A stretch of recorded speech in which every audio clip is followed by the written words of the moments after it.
A woman wanted to jump into the water to save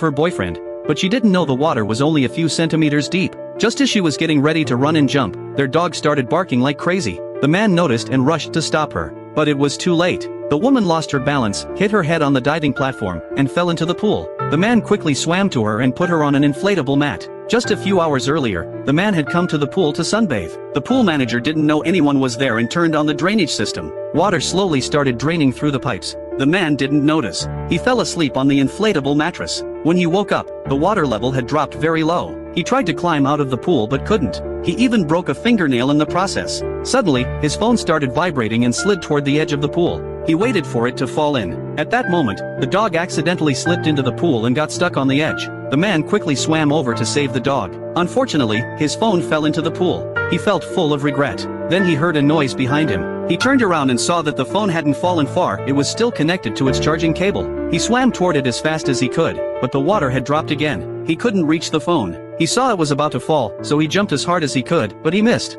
The phone dropped into the water. He dove and grabbed it from the bottom, but the phone wouldn't turn on. His last hope was gone. To stop more water from draining, he dove down and used his bathrobe to block the drain. When he tried to swim back up, his pants got caught on the drain. Just then, his pizza delivery arrived. The delivery guy kept calling his phone. The man could see him, but no matter how much he yelled, his voice didn't reach the surface. As the delivery guy was about to leave, the man ripped the chain off and swam up. He shouted for help, but the sound of a passing motorbike drowned him out. Another chance was lost. He had no choice but to lie on the inflatable mat and wait for help. His girlfriend, worried that he didn't return her calls, came to the pool. She saw him sleeping and wanted to surprise him, and that's how the story began. Night fell. The woman was still unconscious, and her head kept bleeding. Suddenly, the dog started barking at the entrance. The man turned and saw an alligator. He signaled the dog to stay quiet, but the alligator had already spotted it and started moving closer. Then the alligator slipped and fell into the pool. If you kept losing every chance to be rescued, would you give up or keep trying to survive?